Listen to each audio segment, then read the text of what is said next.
तथागत भगवान गौतम बुद्ध, जिन्हें सिद्धार्थ गौतम के नाम से भी जाना जाता है, भारतीय उपमहाद्वीप के सबसे प्रभावशाली आध्यात्मिक गुरुओं में से एक थे। वे बौद्ध धर्म के संस्थापक थे और उनकी शिक्षाओं ने न केवल भारत बल्कि पूरे विश्व में लाखों लोगों को प्रभावित किया। आइए उनके जीवन, शिक्षाओं और प्रभाव के बारे में विस्तृत जानकारी प्राप्त करें। जीवन परिचय। जन्म। सिद्धार्थ गौतम का जन्म 563 ईसा पूर्व अनुमानित में लुम्बिनी वर्तमान में नेपाल में हुआ था। वे शाक्य वंश के राजा शुद्धोधन और रानी माया के पुत्र थे। प्रारंभिक जीवन। सिद्धार्थ का पालन पोषण एक राजकुमार के रूप में हुआ। उनके पिता ने उन्हें सांसारिक दुखों से दूर रखने की कोशिश की और उन्हें हर सुख सुविधा प्रदान की। 4 दृश्य। 29 वर्ष की आयु में सिद्धार्थ ने पहली बार 4 दृश्य देखे। एक वृद्ध व्यक्ति, एक रोगी, एक मृत शरीर और एक सन्यासी। इन दृश्यों ने उन्हें जीवन की सच्चाई, दुख, वृद्धावस्था, बीमारी और मृत्यु से अवगत कराया और आध्यात्मिक खोज के लिए प्रेरित किया। महाभिनिष्क्रमण। सिद्धार्थ ने अपने परिवार, पत्नी यशोधरा और पुत्र राहुल को छोड़कर सत्य की खोज के लिए घर त्याग दिया। यह घटना महाभिनिष्क्रमण के नाम से जानी जाती है। आत्मज्ञान की प्राप्ति।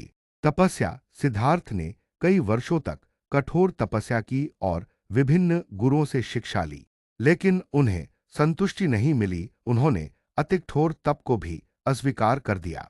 बोधि वृक्ष के नीचे ध्यान। 35 वर्ष की आयु में गया, वर्तमान बिहार, भारत में एक पीपल के वृक्ष बोधि वृक्ष के नीचे गहन ध्यान के दौरान उन्हें आत्मज्ञान प्राप्त हुआ। इसके बाद वे बुद्ध जागृत कहलाए।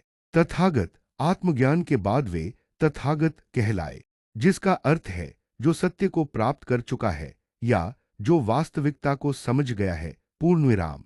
बुद्ध की शिक्षाएं। बुद्ध की शिक्षाएं जीवन के दुखों को समझने और उनसे मुक्ति पाने पर केंद्रित हैं। उनकी प्रमुख शिक्षाएं निम्नलिखित हैं। 4 आर्य सत्य। दुख। जीवन में दुख है, जन्म, मृत्यु, बीमारी, वृद्धावस्था आदि। पूर्ण विराम। दुख समुदाय। दुख का कारण तृष्णा, लालसा और अज्ञानता है। दुख निरोध। दुख से मुक्ति संभव है। दुख निरोध गामिनी प्रतिपदा। दुख से मुक्ति का मार्ग अष्टांगिक मार्ग है। अष्टांगिक मार्ग यह 8 सिद्धांतों का मार्ग है जो नैतिकता, ध्यान और प्रज्ञा पर आधारित है। सम्यक दृष्टि, असही दृष्टिकोण। सम्यक संकल्प, सही इरादा। सम्यक वाक, सही वाणी। सम्यक कर्म, सही कार्य। सम्यक आजीविका, सही आजीविका। सम्यक प्रयास, सही प्रयास। सम्यक स्मृति, सही स्मरण। सम्यक समाधि, सही ध्यान।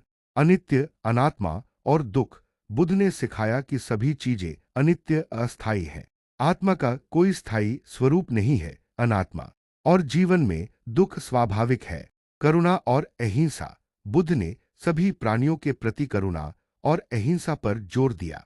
प्रचार और संघ की स्थापना। प्रथम उपदेश आत्मज्ञान के बाद बुद्ध ने अपना पहला उपदेश वाराणसी के पास सारनाथ में दिया, जिसे धर्मचक्र प्रवर्तन कहा जाता है। यहाँ उन्होंने 4 आर्य सत्यों की व्याख्या की। बौद्ध संघ। बुद्ध ने भिक्षुओं और भिक्षुणियों का एक संघ स्थापित किया जो उनकी शिक्षाओं को फैलाने में सहायक हुआ। उनके अनुयायियों में राजा बिंबिसार, अशोक बाद में और सामान्य लोग शामिल थे। निर्वाण।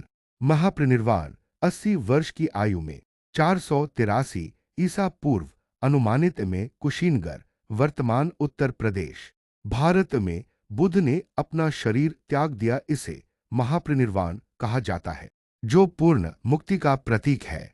अंतिम शब्द। उनके अंतिम शब्द थे, सभी सन्यासी नश्वर हैं, अपने प्रयास से मुक्ति प्राप्त करो। प्रभाव और विरासत।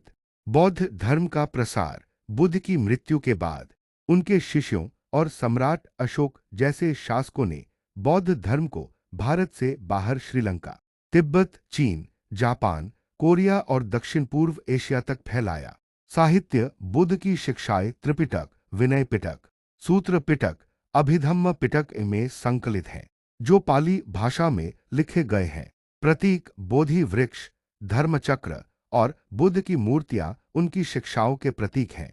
आधुनिक संदर्भ में बुद्ध आज भी बुद्ध की शिक्षाएं ध्यान, माइंडफुलनेस और शांति के लिए प्रासंगिक हैं। बौद्ध धर्म के विभिन्न संप्रदाय जैसे थेरवाद, महायान और वज्रयान उनके विचारों को आगे बढ़ा रहे हैं। उनकी अहिंसा और करुणा की शिक्षा विश्व भर में शांति के संदेश के रूप में प्रतिध्वनित होती है। यदि आपको किसी विशेष पहलू जैसे उनके उपदेशों, जीवन की घटनाओं या बौद्ध धर्म के प्रसार के बारे में और जानना हो तो बताइए।